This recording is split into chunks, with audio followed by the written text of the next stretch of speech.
Yeah, Kumar Rocker's first start of the year wasn't great. I'm going to tell you why it wasn't just bad, it was also dangerous.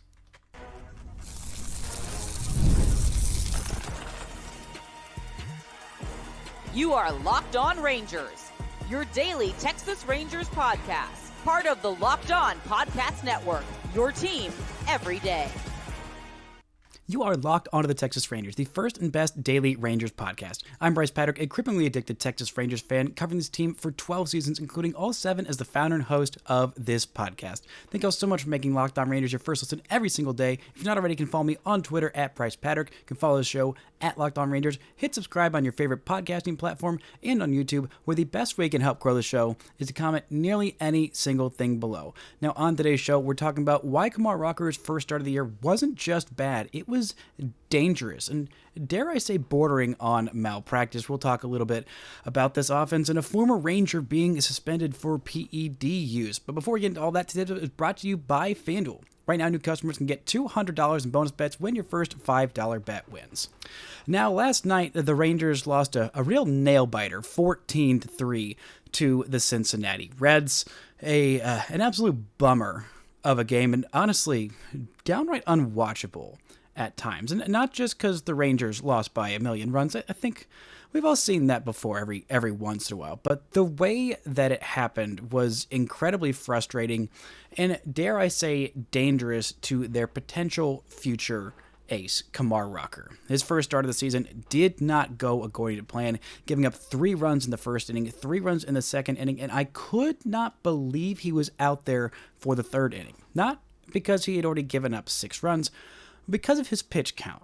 Now, he threw 24 pitches in that first inning, and a lot of them were center cut fastballs. We'll talk about why it was so bad and why I don't think it's an unfixable problem in the second segment of this show, and what he can actually do to fix it, because he can fix it.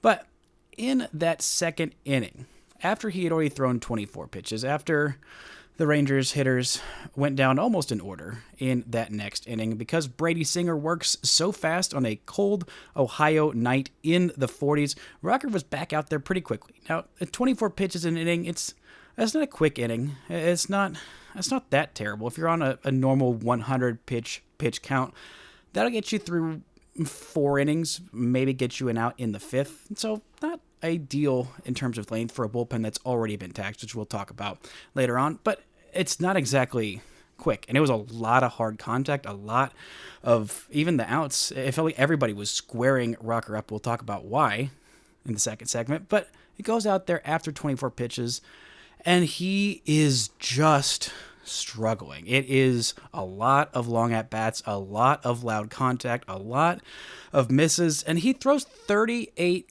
pitches in the second inning. It was honestly one of the hardest innings to watch that I've seen of Rangers baseball in the regular season. I have never seen a pitcher this talented looked this bad, because he is talented. There is a reason he is on consensus top 100 prospects, or there is a reason that the Rangers drafted him 3rd overall. There's a reason that this guy was drafted twice in the top 10. This guy has the talent. Guys who have this special of a breaking ball, or 2 breaking balls for him, and sit in the mid-90s and have other pitches. I know that the fastball isn't great. Don't believe me. We will get into that later.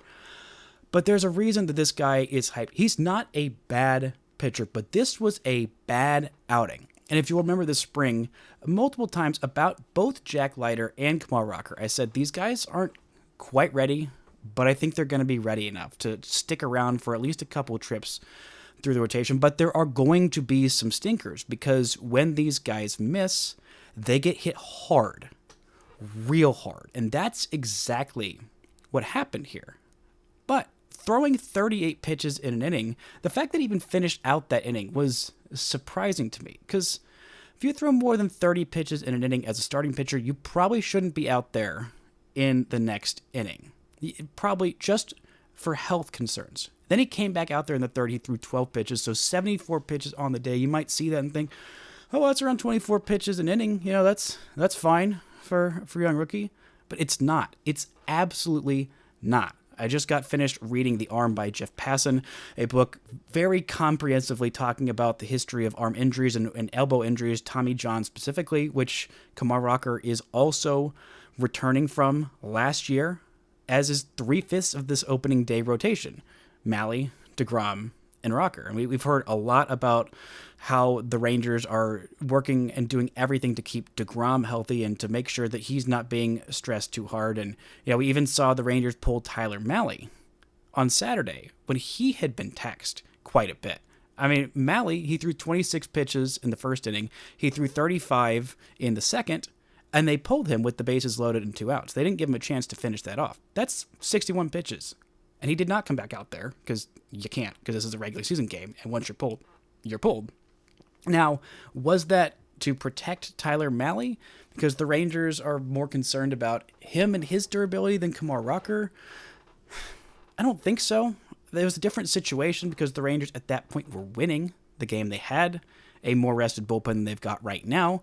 The bases were loaded with 2 outs, and the Rangers were up 2-1 at that point. Mahle had just walked in the first run of the game. So the Rangers said, we can make this an impromptu bullpen game, but we're going to need to get some length out of the rest of our starters. But the thing that I learned from this book, back to Jeff Passan's book, the one thing that we know for sure about elbow injuries, specifically UCL repair and things like that, is, we haven't learned if it's more fastballs or breaking balls that lead to injuries, if it's, throwing too frequently or too infrequently, innings limits or not innings limits. But the thing we know for sure leads to more arm, elbow, all the like injuries is big innings coming back out there after a big inning. It's not the throwing 35 or 36 or 40 pitches even in an inning. But if you hit that 40 mark, that's the mark of, even if you're in the middle of an at-bat, you need to be yanked because you are in danger of injuring yourself. But it's the inning after. That is the most dangerous time for elbow issues. And Rocker is also coming back from Tommy John surgery. He has also not pitched that much basically since college. He has thrown 110 and a third innings. 110 and a third since college. That was in 2021. That was a long time ago. Heck, you even look back at his collegiate career. He had a full season workload of, I believe it was around 99-ish innings his freshman year. His sophomore year was cut short from COVID. Then he pitched around 110 in his junior season, his first draft season. That's the most he's pitched. He's averaged in 6 years since high school 57.8 innings. In 6 years, averaged 57.8. That's not a lot. That's even less than Tyler Mahle, who's averaged, who's thrown a total of 160.2 innings since 2021. That's that same year. That since then, Rocker's thrown 110. That's 50 fewer innings from Rocker than from Mahle, because it wasn't just that Tommy John knocked out all of 2023 and a big chunk of 2024 for Rocker.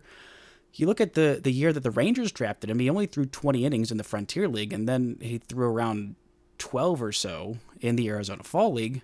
So that's basically 3 years that he didn't have a full workload. And last year he was, about 4 or 5 outs shy of 50 innings on the season. So they need to be really, really careful with Rocker. And if the reason for them just throwing him to the wolves to get one extra inning, is that worth a possible second Tommy John surgery on Rocker? Because this guy's medical history, it's not just the Tommy John. He had shoulder surgery. That's why the Mets ended up signing him after they drafted him 10th overall in that 2021 draft. He has had issues with his knee. I believe he has had surgery on that knee. And it's the whole kinetic chain. Once you start getting tired, you start overcompensating. It's not just, oh, your elbow just goes kablooey because you throw too many pitches. It's, oh, my legs are getting tired, so I'm starting to throw more with my shoulder or with putting stress on my elbow. Or remember last year when Max Scherzer was hurt and he was having the thumb issue, and we were thinking, why is a thumb issue, making so much of a difference? And he did a really good job of explaining it, talking about how, well, if my thumb is having some issues, then I might have to grip the ball tighter. And if I'm gripping the ball tighter, then that is putting more stress on my forearm, and that forearm is putting more stress on the ligament in my elbow, which could go up and affect the shoulder as well. It's One thing does not just mean one thing. It's the whole shebang. If you got an issue with the toe, it could really, especially with the pitching motion, it is such a complex motion that everything has to work just right. And when it's not, and when you're tired, that is when you start to overcompensate in different ways. It's not just the getting tired, especially when you throw that many pitches, then coming back out there having to sit down and not sit down for very long. I mean, Brady Singer works really, really quickly, so it's not like Rocker had a lot of time to just rest and reset and get himself back out there. It was tough. And this is his first start of the season, too. I don't imagine he would have gone more than 80 pitches. He threw 70 in the last spring game, which looks so promising. The last 2 spring games look so promising for Rocker. I thought he turned a corner. He took a couple steps back, and I'm talking about why he needs to get back to what he was doing in the spring, what that is, and why I think he can fix it. And if he can, then maybe the Rangers need to step in and fix it for him. Talk about how they do that and more right after this. This show is brought to you by FanDuel. March Madness is here, and FanDuel is giving you the chance to get in on the action like never before. Right now, new customers can get $200 in bonus bets when your first $5 bet wins. That's 200 extra bucks you can use on everything from buzzer beaters to Cinderella stories, and even who's cutting down the nets. Right now, they've already started changing World Series odds a little bit for 2025. The Rangers moving on up past the Red Sox. Right now, the Rangers have the 7th best odds, tied with the Houston Astros at plus 1,800, ahead of the Red Sox after beating them 3-1 in that series. And somehow the Reds have gone down, despite what they looked like yesterday. I'm a little surprised. Reds all the way down there at plus 6,500. Go check out all those odds. I bet that Kumar Rocker's Rookie of the Year odds have probably gone down a little bit after this game. So check it all out at FanDuel.com and get in on the college hoops action all tournament long. Shout out to the Everydayers making Locked On Rangers your first listen every single day. On tomorrow, she'll be back and hopefully talking about a Nathan Eovaldi complete game shutout where the Rangers win 10-0, or whatever else happens. I'll still be here tomorrow talking about whatever happens in Cincy tonight. Now, Kumar Rocker, it was dangerous throwing him out there for that many innings. To get one more inning out of him was absolutely not worth it. I know that the bullpen stacks. We'll talk about that in a little bit, but one extra inning for what could be permanent damage to your potential future Ace's future for one inning is just not acceptable. I mean, the Rangers were already down 6-0 at this point. It looked like Brady Singer was cruising, and he had an incredible game. This Rangers offense looked just hapless. The only hit was Adolis Garcia's just screaming line drive double down the left field line. That was the only hit that Brady Singer allowed. And so at that point, you kind of got to balance 162. I mean, I know the Rangers want to stack some wins up here early. This bullpen is going to be asked to do a lot with this rotation. There are going to be some stinkers like this from Leiter and Rocker if Rocker is staying in the rotation, and if Leiter ends up staying in the rotation, and with the limits on DeGrom, and with Malley, hopefully, being a little bit less limited than he is in his last start. But the bullpen's going to be asked to do a lot, and we'll talk about that later. But why was Rocker so bad? He looked so different in the spring, and I sat here in this chair on this podcast and said, Rocker's turned a corner. He's fixed it. He's done the things that I have been screaming at him. And Grant Schiller, while off the podcast, and even when on the podcast, has been screaming at him to do. Stop throwing that freaking four-seamer. It's a bad pitch, and it was located badly. The shape of it, not good. I know it sits there in the mid to upper 90s at times. He can run it all the way up there. I've seen him run it up there to 99 to even 100 miles an hour. But it's not good. The shape of it is not good. It is in that dead zone. It is averaging 95.6 miles an hour last night. But the vertical movement, the induced vertical break, where at that velocity, it should be around, 15, 16, 17 inches or so. That's around where Jack Leiter's is, his four-seam fastball. That's where, at that velocity range where it should be. He was at 13 inches last night at 95.5 miles an hour. It was just getting lit up. And it wasn't just the shape of it. It was where he was throwing it and when he was throwing it as well. He'd get up 2 strikes in the count, and then he'd throw a four-seam fastball right over the middle. I mean, every single one of the hitters the first time through the order had at least one four-seam fastball that was touching that middle third of, middle of the zone, both middle of the plate and middle height of the zone, just the absolute nitro zone. And so it makes sense why these hitters were absolutely lighting it up. But you look at the pitch mix. Last night, he threw 74 pitches. Again, too many pitches. Shouldn't have been out there for that many pitches, but that's what he threw. He threw the slider 32 times. He threw the four-seamer 23 times. The sinker, he only threw 9.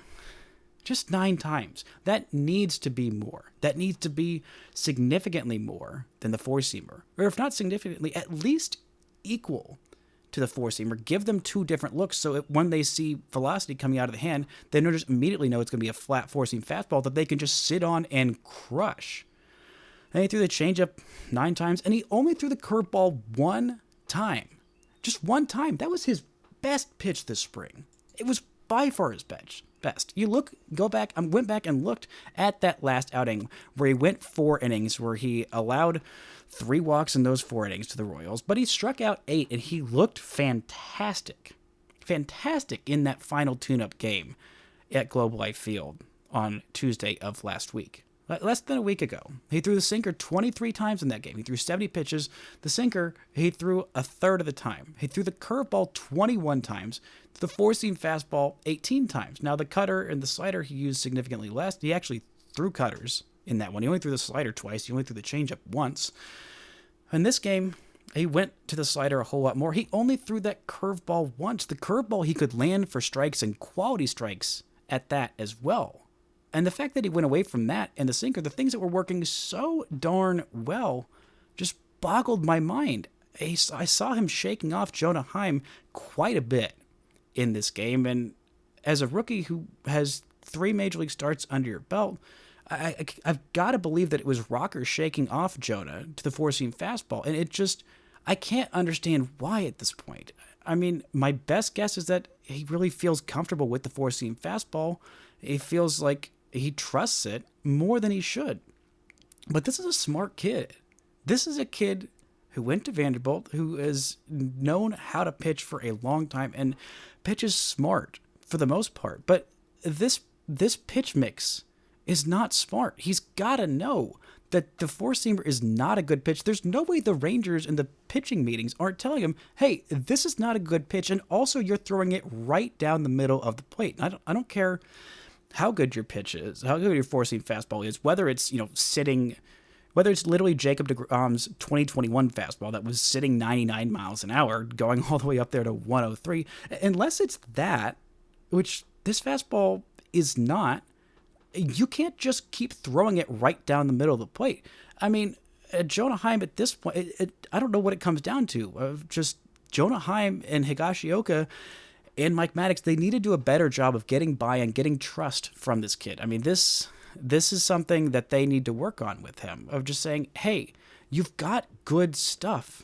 You've got good pitches. It blew my mind that he'd get up 0-2 and then he'd start to throw his worst pitch. When you're up 0-2, that's when you throw the nasty stuff in the dirt that they were swinging through all night long. That's when you throw that. You get the strikeout there. You get the or at least a weak ground ball, something they can't hurt you on. You don't throw them a gift after you've done all that work to get ahead in the count by throwing those good pitches, getting quality strikes, getting called strikes, getting some whiffs early on in the count. You don't undo all that by giving them a gift when you've got them on the ropes. If you got a guy on the ropes in boxing, once you got him there, that means you're about to knock him out. You don't say, hey, we're on the ropes, come hit me right in the face. No, you don't do that, Kumar. I just don't understand why he keeps going to this pitch when it's not working. It's incredibly frustrating. I think maybe this is the outing that kind of, changes his perception. If he keeps going like this, then he's going to have a lot more starts like this. But it's a very easy switch. Just throw the good pitches more.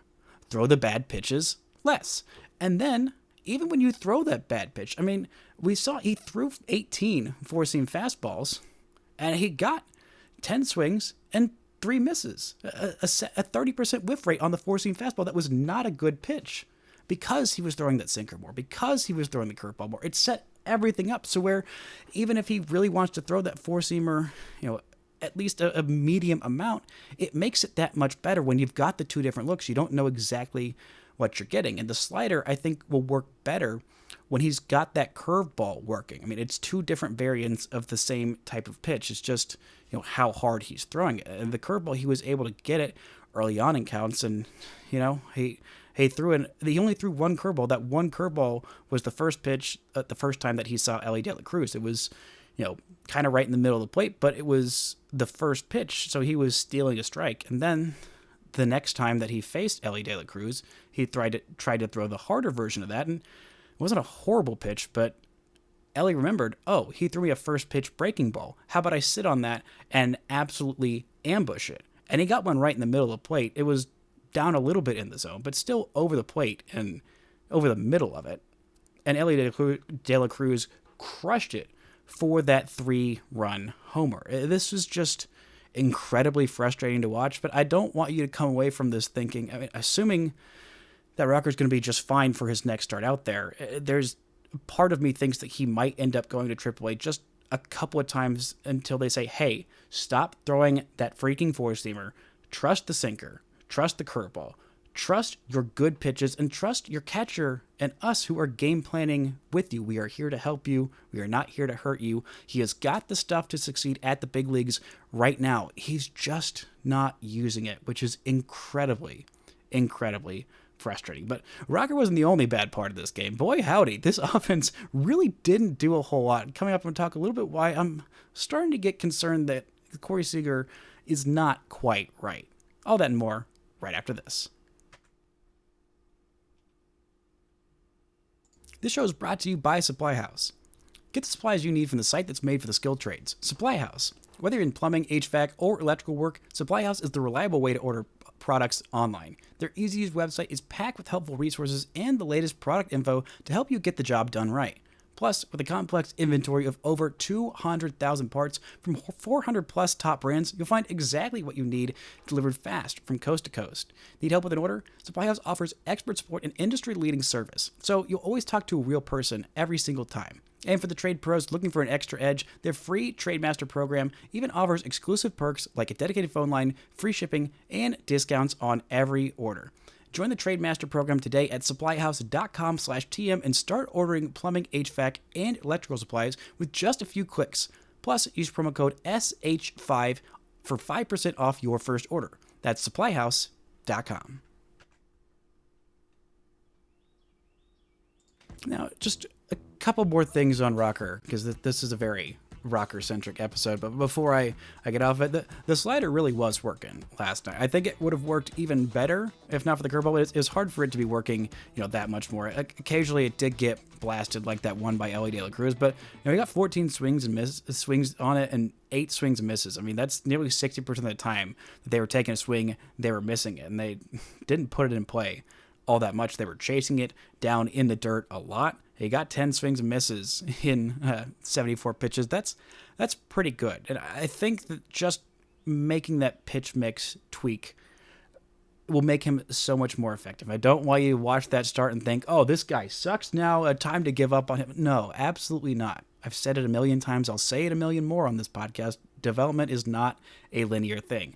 There's progress. Sometimes there are steps back. It is not just a straight line of, oh, this guy fixed this one thing, so there's no way he'll ever, get beat again. That's not how it works. This kid is incredibly talented. He's incredibly smart and hardworking, and he, I think, will get these things down. He will. I think the Rangers will instill in him. It will take, I told you, there were going to be some clunkers. This was for sure a clunker, and it got even worse after this because the Rangers had to go to the very much underside of their bullpen. I thought they'd let Mark Church work a little bit more in this one. I mean, the Rangers, they only needed to pitch 8 innings because they were on the road and they were losing, so bright spot. And really, they only needed to pitch 7 innings because they threw the final one with Ezekiel Durant, who had the best pitching line of the night for really any Rangers pitcher. Mark Church only got an inning at third. He was a little bit wild and a little bit erratic. Got a couple of strikeouts, had a couple of walks, and still has a 0 ERA on the season, so that's nice. But Gerson Garabito, boy, he was getting tattooed. I know that only half of his 8 runs given up were earned, but honestly, it should have been a little bit more. Very surprising to see Marcus Semien have an error, especially this early on in the season on a play that looked pretty darn routine. This bullpen has been highly taxed, and hopefully with Eovaldi on the mound tonight, it won't be as taxed.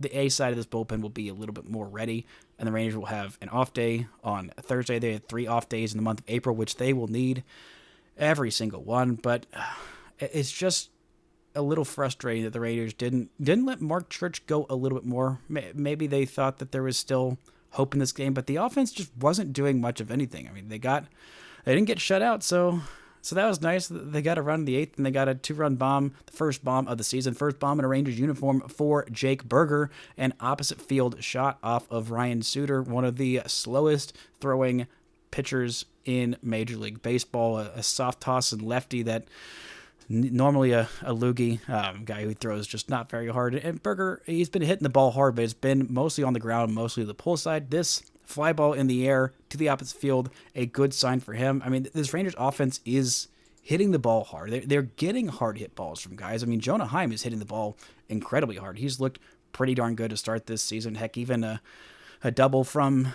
Kevin Pillar. But, I mean, they're just hitting it right at fielders. I mean, 109 miles an hour from Jock Peterson, just right on the ground. He's been hitting the ball very, very hard lately. It's just been right there on the ground. I think he will start to turn things around, but I'm getting a little concerned about Cory Seager. Mainly one pitch.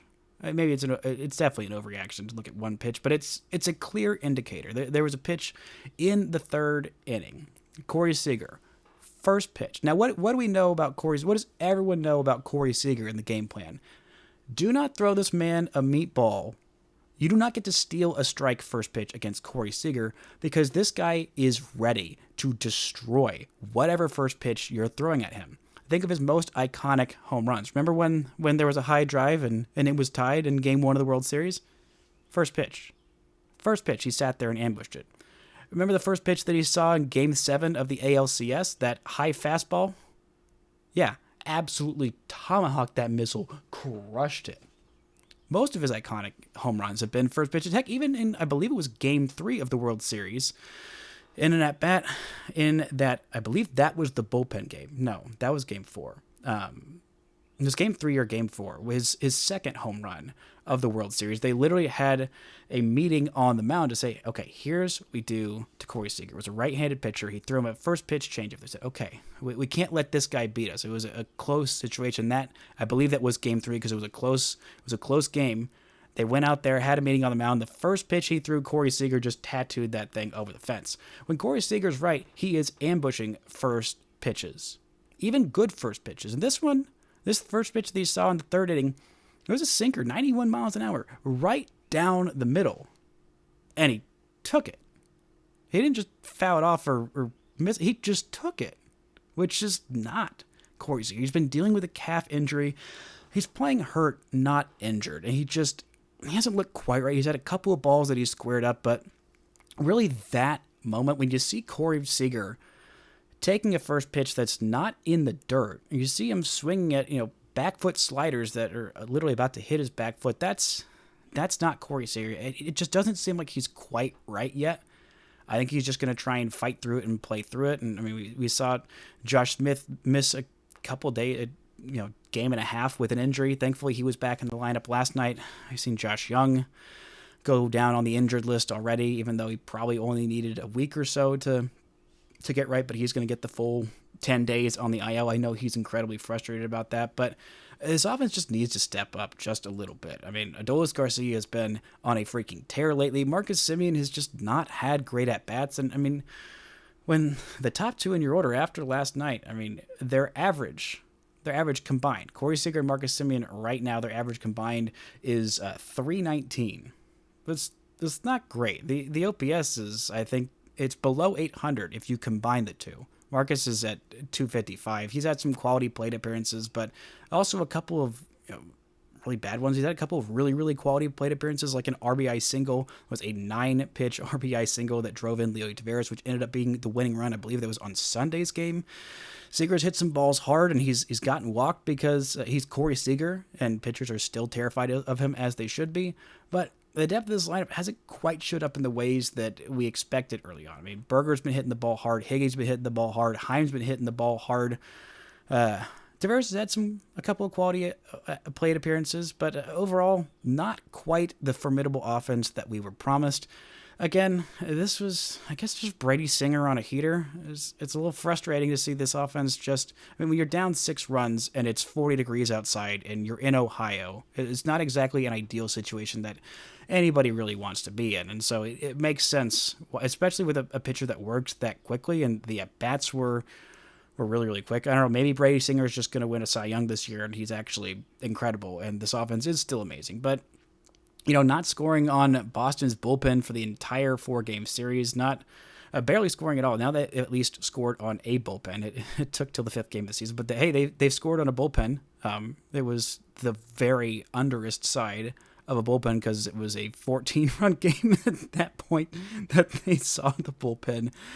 But hey, it'll be okay. And one last thing I wanted to touch on before we close it out for the day. Unfortunately, former top prospect, the prospect who made me fall in love with prospects, Jerickson Profar, after signing a 3-year deal with the Atlanta Braves, coming off of a career season at 31.